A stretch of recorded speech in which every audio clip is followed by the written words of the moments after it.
For years, the candy bar style phones have actually ruled the smartphone world. But nowadays, I just feel they have just plateaued off in design and innovations. This has actually seen a sudden spurge in the flip and the fold type of phones. So in recent years, it has been an exciting time for us, and the people like Samsung actually made some bold moves in actually bringing this form factor.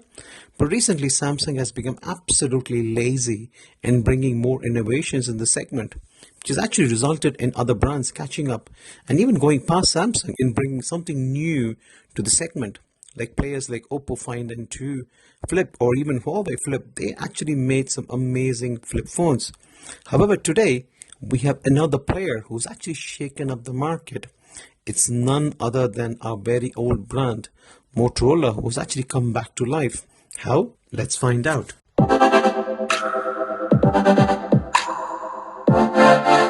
Now, talking about the design of the phone, it's got a nice leather back, which is specifically made for this particular color. They've got other color variants which don't have a leather back. They just got the Gorilla Glass Victus. The outer display is actually 3.6 inches with a dual 12 megapixel and a 13 megapixel wide and ultra wide camera. And the USB Type-C is a 3.1 USB Type-C. It's also got a side mounted fingerprint sensor with 2 tactile buttons. It's also got a shiny aluminum frame wrapped around the phone.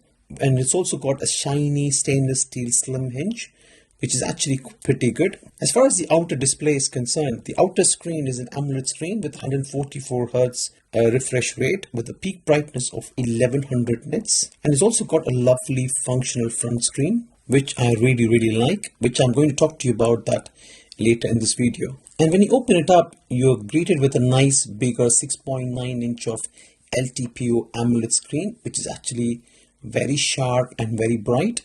And as far as the crease is concerned, yes, there is a crease. You can actually feel it, but it's not as deep as what you would see in a Samsung Galaxy Flip 4. And when it is folded, it actually forms like a water droplet style screen layout. So that is the reason why you don't see a very deep crease in the middle. So when you look directly at the screen, sometimes you don't even notice the screen, which is actually very good. So overall, it's a sturdy looking, well-made design with a brushed aluminum and a very slim hinge. Nicely done. Next, talking about the display of the phone. I really like the animation with the clock. It just feels nice. It's got a 3.6 inch outer display and inside it's got a 6.9 inch display. And the star attraction, apart from the obviously the flip mechanism in this phone, is the outer display. The side-mounted fingerprint sensor is obviously very fast. It's not failed me till now. In Razr, the outer screen is not a gimmick and is actually quite functional, unlike in what you get till now with the Samsung Galaxy Flip phones. It's also got 2 decent cameras in the front. You can pretty much do a lot of things in the outer display, like glance into the calendar or the weather widgets. And also when you click on it, you can access your apps. Like say for example, calculator app, or even Gmail, you can access it all from here, or even open up YouTube from here, open it up and you can actually watch your content straight from this outer screen itself which is actually pretty nifty. You can also add more apps which you use on a regular basis to the list just to make your experience much better. And also you can access your control panel right from here in the outer screen itself.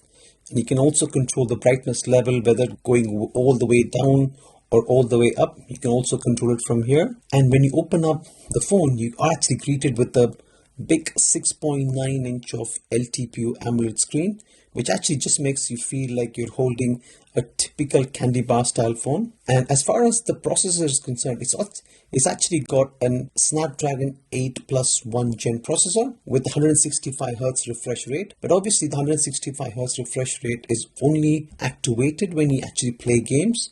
Otherwise, it just normally acts at 120 or 144 Hz. And combining these two, the phone really is very smooth. And also you get the Moto's stock vanilla experience, which I personally really like. And it feels and the response is pretty good. Since Moto got some extra features, like in this Moto app, it has got some custom features specifically made for Moto Razr, like gestures or razor tips or display, etc., which you can actually customize in this built-in app. This actually enhances your UI experience. Again, the best feature in this phone by far has been the very functional outer screen. I quite like the outer screen. It's just sharp and bright display with some very neat animations. You can pretty much do quite a lot in the outer screen. Also in one-handed mode, which is pretty handy. You don't get the hand fatigue.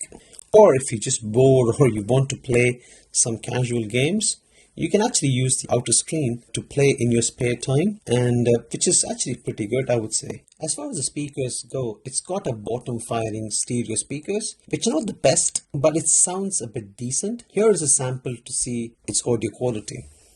So it's been a week since I've been using the Pixel Fold as my daily driver. I've got my main SIM card in the phone, and I've been using regarding how this phone has been past 1 week, the good points, the bad points, the ugly points, the things which I love, the things which I'm like nah kind of things, the things which I absolutely hate.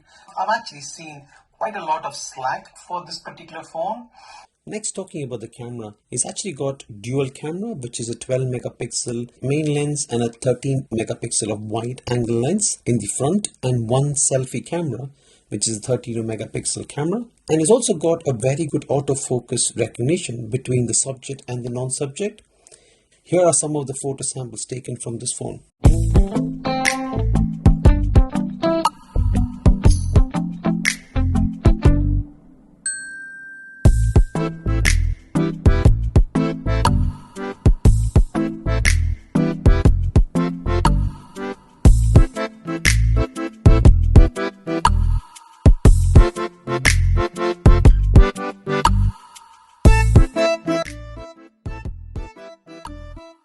So far, my time with Moto Razr has been absolutely pretty good. In my opinion, certainly much better than what you actually get with the Samsung Z Flip series. As far as battery life is concerned, the battery life has been good. I won't say it's the best from a flip standard. Certainly, it's been good. It gives about 6 to 7 hours of screen on time in my daily usage. And also the phone folds flat without any gaps in the center.